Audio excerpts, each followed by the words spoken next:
Welcome, everybody. We have a fabulous show for you today. Today, we're going to learn about the travel industry, something that impacts all of our lives. We have two of our exceptional women awardees with us. We have Kim Kopetz. She is the president of the Opus Group. This is one of the leading organizations in the event management industry. We're going to learn a lot from her about the future of travel and its industry.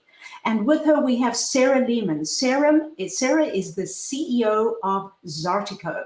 Aboutzartico is the only destination management operating system in the world today. And we're going to learn all about Aboutzartico and what her company does. She is also an expert in the travel industry. I am Lorraine Siegel. I'm the founder, chair, and CEO of the Exceptional Women Awardees Foundation. Why did I start this foundation? Well, we enable high-level women to reach their dreams. And I never had a mentor. I never had a coach. All throughout my career, early on as a lawyer and then as a CEO of a number of companies, I never had a guide to help me on my way, even as a board director. And so I wanted to be sure that women who walk the road less traveled as I have would always have a network of women leaders to guide and support them to reach their dreams. And that's exactly what we do at the Exceptional Women Awardees Foundation. And we're going to share with you all of the steps that these leaders have taken to get them to this enormous level of success that they have now reached. Let me welcome Kim and Sarah. Hi. Hi, so good to have both of you on the show. And let's start off with you, Kim. Tell us all about what your company does. Sure. The Opus Group is actually a collective of 3 agencies, Opus Agency, Moss, and 10Q, focused really on bringing brand experiences and moments and events to life. Everything from the initial strategy, why are we doing this, all the way down to attendee management and making sure everybody gets on the right bus and to the right place. So the full service breadth across these agencies. That's what we focus on. Wow, that's amazing and very, very interesting. I have so much to ask you about the future of travel, but I want to talk first to Sarah because a destination platform. Tell us about Aboutzartico and what Aboutzartico is all about. Yes, so Aboutzartico is a technology company that has created the world's destination operating system. And what that means is we're a data-enabled platform that uses data science to answer fundamental questions about the visitor economy. We work with cities, states, and countries to ultimately help them manage their destinations more effectively. So what is a visitor economy? I've never heard of that term before. Did you create it?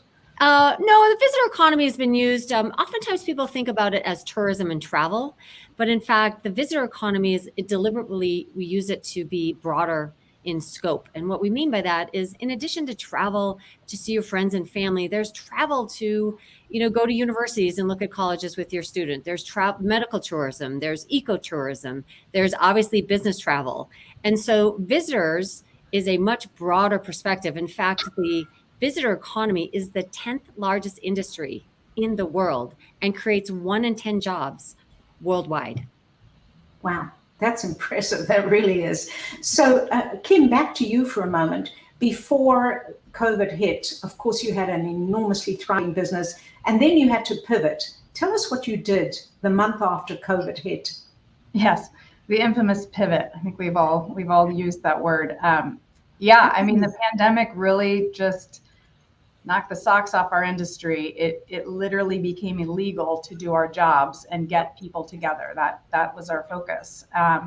And so I think like a lot of companies, we all thought it was temporary for a bit. It was like, oh, let's play this out. And pretty soon it just became this is going to be a big thing. And I don't think there are any agencies in our space that did not go through layoffs and furloughs and pay cuts and just continue to manage things up and down. And it's really, really hard for people that came into the live event industry because you thrive on human connection and 3D and sound and voice and all of that. And we were able to move really quickly because we had an excellent client base that they had to get their message out. So we went digital, the pivot, really, really quickly. And we were very fortunate to have a lot of employees that just had, some muscle memory in previous jobs of being in broadcast or working in digital or having technology background. So we were fortunate in sort of that culmination of things that happened, but really it was managing every day. And I know Sarah and I were talking, it was like every week there seemed to be some new thing popping up or some new situation or new policy or, restriction. Now you can have 50 people, now you can have 10 people. Now, I mean, there was just, it was a really interesting time, but I know that we all learned a lot, and, it just further emphasizes the importance of human connection. Kim, one of the things you said early on when we were getting ready for the show was you actually ended up being in an industry which was illegal. Can you clarify that a little bit? Yeah, I mean, it literally was, you could not physically get together. So all of the large spaces shut down, you couldn't congregate. And I remember we were in the middle of doing an event, and every county was having different rules. Every state was having different rules. And they came out and said, you couldn't have more than 10 people together. And, it's like we had a crew of 50 and they had to pull out. And I mean, it was just constantly changing. But yeah, it was, you couldn't get together. It was illegal. You'd get fined. You couldn't have a wedding. You couldn't have a business conference. Yeah.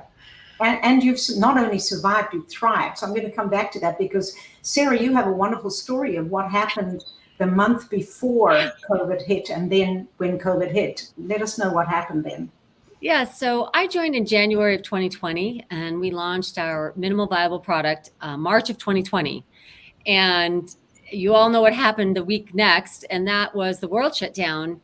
And we're a B2B software technology company that is typically sold at trade shows and conventions.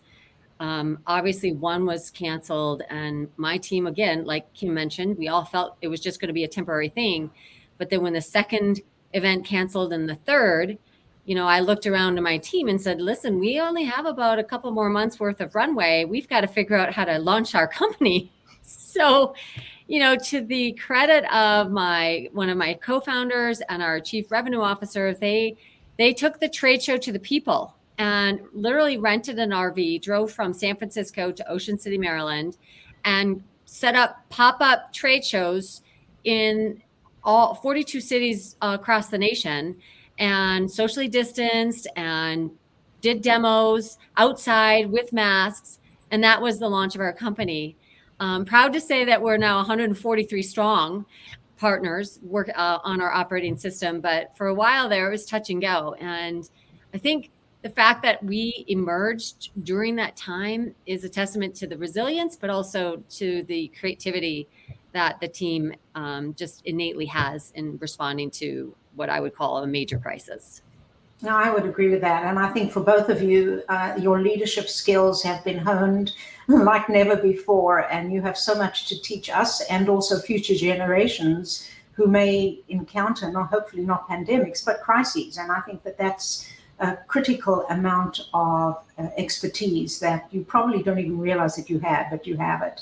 So let's talk for a moment, Kim, about the future of the events and hospitality business, maybe the 12 to 16, 18 months ahead of us. What are your thoughts on that?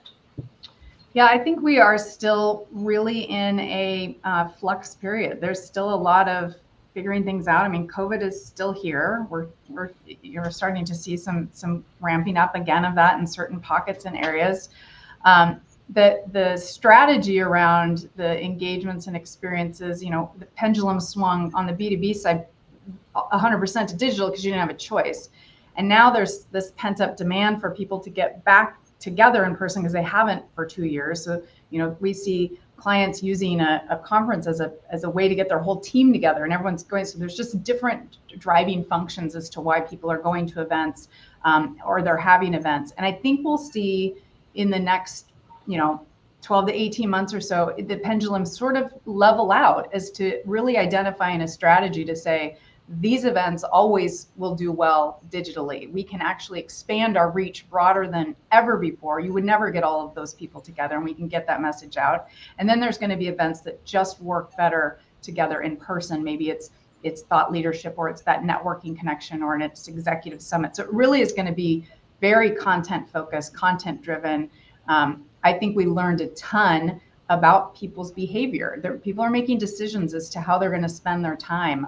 There is option. They have seen a way of like, hey, do I have to get on a plane and go to a city for 3 days, or can I take in just the content that's interesting to me? And then we're just going to have challenges with costs. It's very expensive. There's some challenges, with travel costs and labor costs, or time frames, and just there's just a lot of factors that are still at play. And I think we won't see that settle to a new normal for a little while. And maybe there will never be a new normal. Maybe we've sort of learned that there's always opportunity for innovation and learning from what you've previously done. And that's what I think is the exciting time for the events industry and the experience industry, because it's kind of blank slate. There's greenfield of what we can do, what we've learned. Yeah, I want to remind our audience that we'd love to answer your questions. So I know there are a bunch of you out there. So please put up your questions onto LinkedIn or Facebook. We're streaming in both places, and we'd love to answer them live. So please do join us that way. Kim, just one more thing that you said, I just want to highlight for a moment. Getting teams together. It used to be a sales event or a conference of membership, but now there are live events that are happening just to get teams together. That is an opportunity for growth in your business, don't you think? Oh, for sure. Yeah. It's taking advantage of that. And I think, like I was saying, we're seeing a huge increase in that right now because people haven't had the chance to get together. So you're saying, hey, there's this industry event, and in the past, maybe 4 people went to it. Well, now we're going to bring our whole team to it because we're going to have a meeting at an offsite location at the same time. The other trend that we're seeing are people making decisions to attend events very, very late in the game. Like they're waiting right until the last minute. And a lot of our clients are seeing big, uptick, which is hard. I mean, Sarah will probably know that for a hotel in just, in your room blocks, and how are you managing some of that risk? Because like I said, people have choice, and they're really taking advantage of the flexibility. Yeah, very, very interesting times to be in your industry. And so, Sarah, I'd love you to give us an example, because what you're doing is so new, and you're doing things with geospatial tracking, you're using data visualizations, all of these wonderful ideas, which for our audience may be new concepts. Can you give us an example of a city where you've done this and what happened? Sure. And just to give some context, right? So in the travel and tourism industry and managing the visitor economy, oftentimes decisions have been made on quarterly reports or once annual surveys. And during COVID, and I think forevermore, you need real-time information to make real-time decision-making. That's effectively what business leaders do worldwide in the private industry. And now, because of these big data sets that are available in terms of tracking where people go, and we're talking about anonymized information. This is not about telling anyone where Lorraine is going. This is talking about people from California travel here versus people from Chicago travel there. So these big data sets can help you really understand how to manage your destination. And so my hometown, Salt Lake City, as I mentioned, they were one of our very first partners. COVID hit. Caitlin Eskelson is the CEO and president of Visit Salt Lake, and she's, got a convention district, a downtown district that is completely devastated, right? Because conventions are all turned off. And yet the outskirts in the state of Utah are thriving, right? People are flocking to the mountains, they're flocking to Bryce, they're flocking to Park City. So you can see in looking at the data, red is, increases over prior years, and blue is just decreases. And so we were able to isolate this, couple mile radius of complete devastation, economic devastation, where if they didn't do anything, these businesses were going to go out of business. And Caitlin took this analysis right up to the hill and was able to secure some additional funding to create incentives to bring back not the business traveler, but perhaps the leisure travel. And that has forever, I think, shifted some of the dynamics here in the state, because we now have this much more robust leisure travel segment that we haven't ever had before. But it was through that real-time intel that was able to be, taken from insight and into action. Amazing. And for the real estate industry, I would think that's also very interesting to show where people are moving in groups and where to place a new Starbucks or where to place a new store. So very, very interesting stuff impacting many, many industries. And I apologize to Harshita because you had actually put up that question asking about a city and I didn't acknowledge you. So that was Harshita from Vancouver, Washington. Thanks for the question. We have another question that came in from Clarence from Austin. So let's get that one up because it's an interesting one actually for you, Kim. Clarence asks, how have the events changed with the challenge of scarce labor resources in the service industry? It's got to be a big impact. Yeah, everyone's having a lot of fun with resources right now. I would say the biggest thing is just understanding the cost increase of doing events because of that, and longer lead times that are required. So there are two things that I think can be very disruptive of people are trying to go back to what they remember and how things ran, and it's just a little different. And having that patience for some of those slower services, even at venues of finding, the hospitality staff or everything might just take a little more time. And I think it can be really challenging in keeping that sort of level head on it, because a lot of companies, it's a reflection on your brand as to what the attendee experience is like. And a lot of the times that's out of your control. So making sure you're asking those extra questions of what is the labor situation? Do we need to staff up more labor just because you want that experience for your attendees to be optimal? But understanding when there is a shortage of labor, your lead times are going to have to be longer to get things done. Even things like building a trade show booth or sourcing something differently. And then the costs of contract or freelance labor, we're seeing everything from 10 to 30% up in those spaces. So it's definitely disrupting.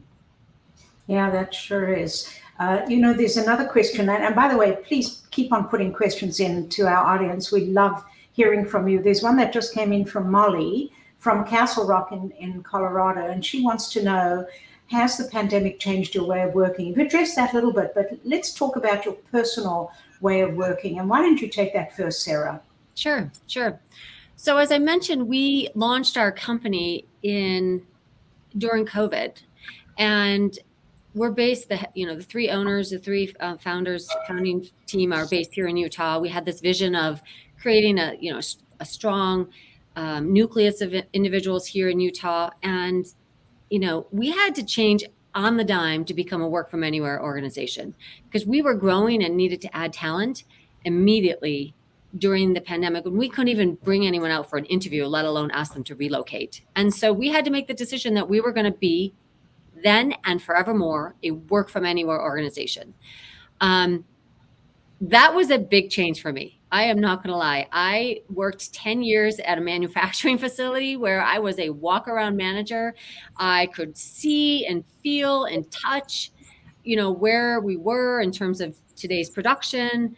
And as a 100% work from anywhere organization with people all over the United States, I had to reimagine how to create systems and how to create connections. How do you build a culture? We had to build a culture. We now have 61 people, all of whom were hired during a global pandemic. And building culture via Zoom, it's different. You have to think about it. We do all sorts of different things in terms of weekly team meetings. We have what's called This Is Me, which is where each employee is asked to do a short story about themselves so we can create connection. We do all sorts of things that I never even had in my repertoire prior to this, but it was required. And I'm a big slacker, and we do a lot of asynchronous work together as teams. And so it's 100% changed nearly every aspect, other than the fundamental need to create connection is there. It's just the means by which you do it are slightly different. Well, Sarah, you're very modest because I know you've built and sold companies before. So you've had a lot of experience. There's a very interesting question that came up from Richard Kuchai. Richard, please forgive me if I'm not saying your name correctly. And he's in strategic event marketing leadership and seems to be a thought leader in a lot of things. So Kim, he's pushing the button here for you. He wants to know how your clients actually pushed you to change. And do you see that hybrid is here to stay? Or should some events be exclusively live or hybrid? What do you think, Kim? Yeah, I don't know that we were pushed to change in a sense of, I think we were trying to help drive the conversation and change the conversation.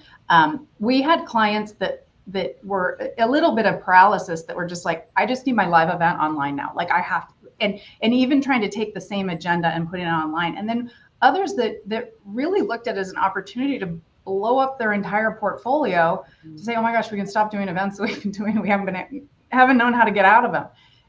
And so I think it was really more of a partnership than that we had to change. We obviously had to add more skill sets that we ramping up in terms of digital and some of those other core capabilities that you needed. I think also from a change perspective is just understanding the emotional tax. Like it was hard for people to go that love live into digital, and that was you went from 3-dimensional world to a 2-dimensional world. Is the resourcing is very different, because you would be forced to make changes so quickly. Like back in the day when you have a live event and you want to change your content, like the guy backstage could change your slide for you right before you walked on stage. You couldn't do that in digital. Like you had to preload those things, and some was pre-recorded or live, and so it's a lot different in terms of that stress that is needed to execute those programs. And so being cognizant of that, but the clients were going through that too. There was so much stress, and like even people were like, oh my gosh, we're gonna do this live event? Are we creating a super spreader event? Are we gonna, be the next negative thing on social media? So I just think there was an extra layer of stress on top of everything that we were doing. And so I think it wasn't necessarily clients pushing to change. I think the industry changed, and the best agencies are the ones that were partnering together and locking arms and going through those changes. So that was a big thing. And then on hybrid, here to stay, I am not a fan. I'm gonna be honest, I'm not a fan of hybrid. But I do see the benefits of it in some cases, but it's realizing doing hybrid well is very expensive. Like you're doing 2 events well. If you're trying to make an experience online as impactful or as engaging as the in-person, they're just totally 2 different form factors. And as long as you're embracing that and you're understanding that and not having weird, unrealistic expectations of results, it's a customer first viewpoint. You're creating the format factor that you want your clients to have. But just broadcasting your keynote, people have been doing that for decades. So that's not a hybrid event. A hybrid event is sort of attendee parity of your experience and what you're getting out of it. And I think that's probably the challenging part of it, because we had a situation where somebody's in-person attendance, the registration was going through the roof. So they were like, oh, can we cancel the digital portion? We don't need it, because they were worried no one was going to come. And it's like, well, no, you can, because you got all these other people that want to come. So yeah. I just think it's just an interesting time. And like I said, that's good. Listen, I think you've addressed it very, very well. And unfortunately, there's ambiguity in all of our lives right now. Sarah, what attracted you to the travel industry? Because you were in a completely different industry before.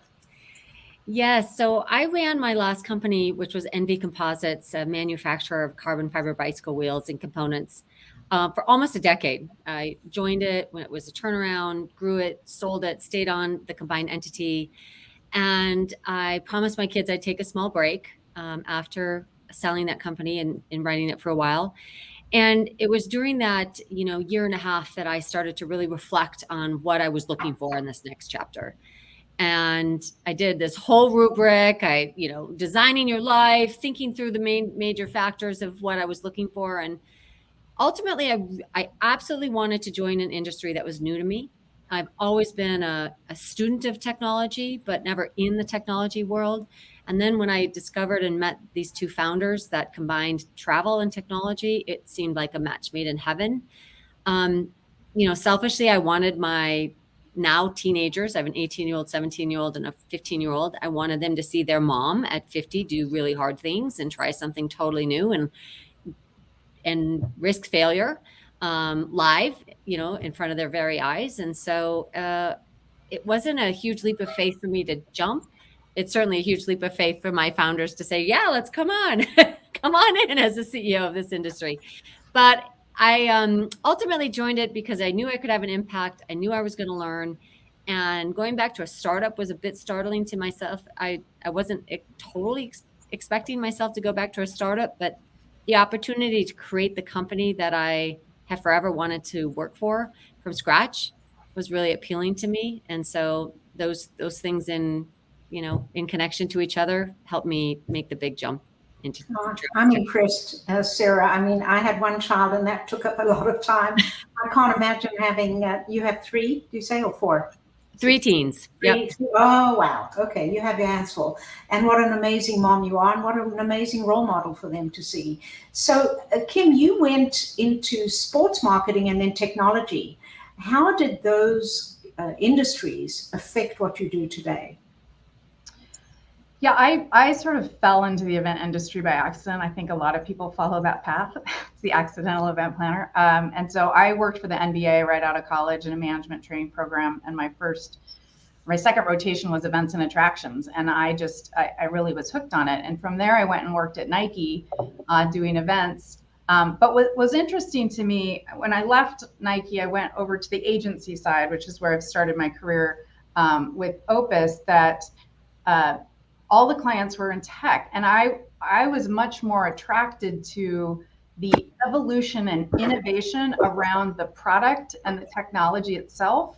I mean, I love sports, and my kids have all played sports. I was not an athlete, so maybe that does have something to do with it. But you don't change the rules of the game, you change everything around it. So there's also that aspect of that brand immersiveness, and sports and entertainment are so exciting, and you're sort of seeing this merge between the B2B side and sort of that consumer entertainment side.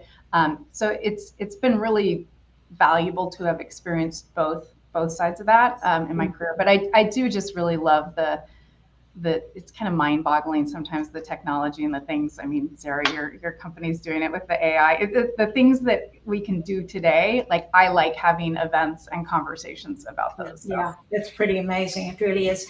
There may be a couple of other questions. I think there was 1 or 2, and I want to make sure that I look it out. Oh, well, thank you so much. This is one I would have asked. Ellis from Sacramento. Travel costs have soared, so have hospitality costs. Is that going to come down anytime soon? Let's start with you, Sarah. A quick answer. We only have 2 minutes left, and then we'll go to Kim.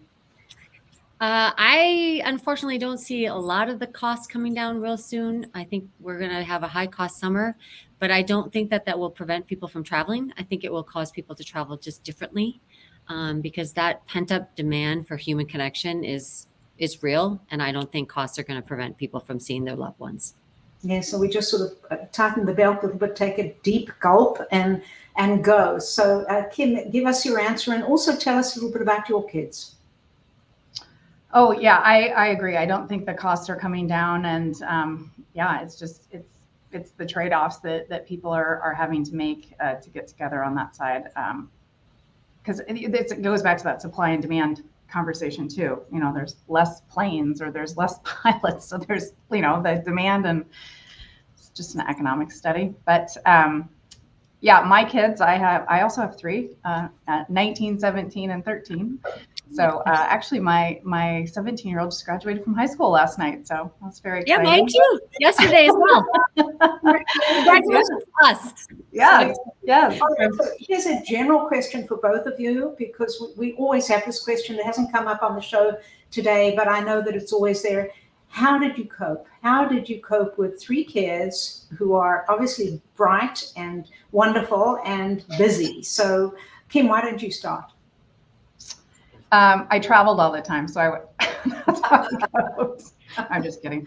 I have an incredible husband and an incredible support network, and my kids don't know any normal or any different than me traveling all the time, and we just kind of be present when you're present. That was always sort of my mantra, and sometimes that can be hard, but that's really the focus, and that's what's important when they're young. But yeah, it's the support network, and working for great companies that support working moms is also really critical. very important. Sarah, how about you? Yeah, Kim, you and I have so many things in common. I have an amazing husband. He and I met in business school. So when I started working, I looked at him, I'm like, well, what do you think was going to happen? So he's incredibly supportive. We've lived in Utah now for 17 years. So I have an amazing village. We call it the village. That's just full of loved ones. And as Kim mentioned, my kids have never known anything really differently. So, I think I'm too much mom to be a stay-at-home mom. So if my kids, when I was taking my small sabbatical, and I said, hey, I think I'm going to go back to work. And they're like, yes, please. Yeah. Yes, please. I know exactly how you feel. When I sold my last business, my kids said to me, Anne, what are you going to do? Terrified I was going to show up on their doorstep and organize their lives. I must admit, I tried. It didn't work. So yes, I think all of us at EWA are the same personality types, which is kind of AAA, and we need to have more to keep us intellectually stimulated. And we make a difference in the world too, which is wonderful. Ladies, I am so grateful to you for your time and your insights. We're definitely going to have you back, because the travel industry is critical for you, and it's actually critical for most of the people in the audience too. So thank you for your insights and being with us today. Thank you. We have a wonderful question for you. I want to make sure that all of you think about this. What are your travel plans and event plans for the next 6 months? And how have you changed them besides putting the price up, which is what we've had to do? Please answer the question to my email, which is on the screen right now. And then, of course, we have another wonderful show coming up for you. We have a show with Suleiman Ahmed. He is the CEO Whisperer. He calls himself the CEO Tech Whisperer. He's a serial entrepreneur and the co-founder and principal educator of Server Annex. It's a Toronto-based company that provides hands-on coaching to senior executives on how to leverage all digital platforms, social media, and mobile tools to drive business results. What could be better than that? Please join us for that amazing show. It's one of our thought leader shows where we bring in experts from outside of EWA to join our experts within EWA. Of course, we want you to go to our YouTube channel, to Apple, Spotify, put a review in if you love the show. I look forward to seeing you and hearing all your questions. So have a great week. Bye, everybody.